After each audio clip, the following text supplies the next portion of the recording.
1916. One of the most notable features of this aircraft design is the pusher configuration. The engine and the propeller are behind the pilot, pushing the airplane forward. The reason the Royal Aircraft Factory opted for the pusher design, you'll notice there's a Lewis gun mounted directly in front of the pilot.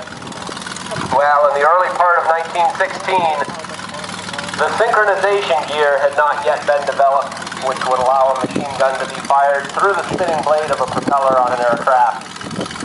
There were a couple of ways that the manufacturers could get around not being able to fire through the propeller blade. You could put the machine gun out on a wingtip, but that made it a very unstable platform.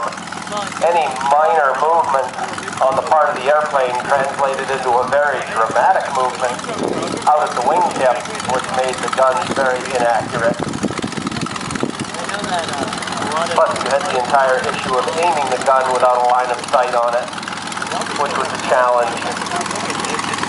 Of course, we can accomplish this today, but technology has come much further than 1916. You could also put the machine gun on the top wing, but again, you lose that line of sight. And the technology was only in its developmental stage, so all of the kinks hadn't been worked out. The Royal Aircraft Factory decided they'd just put the engine and the propeller in the back. The pilot would have a straight line of sight on the gun. They used the Lewis gun because it utilizes a closed magazine. That drum magazine on the Lewis gun holds all the spent shells, the cartridges, in the magazine. That means they're not flying out of the gun, being sucked back through that wooden propeller, which would cause all kinds of damage to the prop.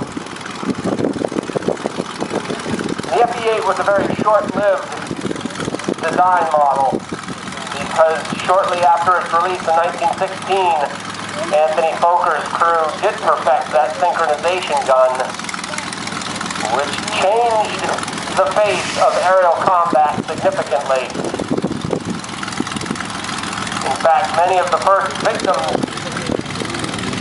of the synchronization gun were caught completely unaware. They didn't expect an airplane flying directly at them to be able to fire straight at them.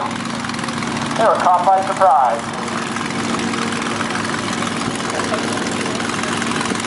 If you've watched the video inside the museum in our auditorium, or if you've been around the museum for a while, you may recognize that this particular aircraft, even though in reproduction, has a unique story to itself. This airplane was built out in California by a gentleman named Jack Gardner, a longtime benefactor and friend of the Transportation Museum. Mr. Gardner completed this airplane in